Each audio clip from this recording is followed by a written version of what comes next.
यानी कि ये सारे देवता हैं जो जन्म मृत्यु में आते हैं, ये आप सोचें कि ये अजर अमर हैं तो ये अजर अमर नहीं हैं। कोई कहता है कि ये शंकर जी क्या नाम से अजर अमर हैं, इनकी जन्म मृत्यु नहीं होती, तो आप इस बात पर थोड़ा विचार करें। एक हमारे समाज में एक कथा व्याप्त है, सभी लोगों ने सुनी होगी, ये कथावाचक बार बार उस कथा को सुनाते रहते हैं।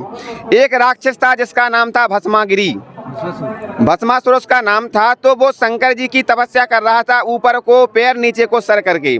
जब वो तपस्या कर रहा था तो शंकर जी ने उसको दर्शन दी और कहा कि बोलो भस्मासुर आप क्या चाहते हो।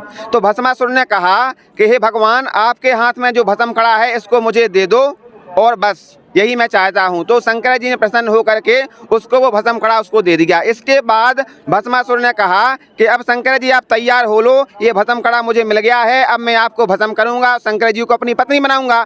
जैसे ही शंकर जी ने ये बात सुनी तो शंकर जी वहाँ से 9 2 11 हो गए, भाग गए कि अब मैं बचूंगा नहीं। अब आप इस बात पर विचार करो कि शंकर जी आगे आगे, भस्मासुर पीछे पीछे भागे जा रहे हैं। शंकर जी अपने प्राण बचाने के चक्कर में खूब तेज दौड़ रहे हैं, वो पीछे से उनको खदेड़ रहा है। अब आप विचार करो कि शंकर जी अगर अजर अमर हैं तो फिर भागे क्यों, खड़े रहते, उनका कोई क्या बिगाड़ सकता था। इससे ये बात सिद्ध होती है कि शंकर जी की जन्म मृत्यु होती है, शंकर जी अजर अमर नहीं हैं। आप लोग पढ़े लिखे हैं, समझदार हैं, बुद्धिजीवी हैं, थोड़ा विवेक लगाइए।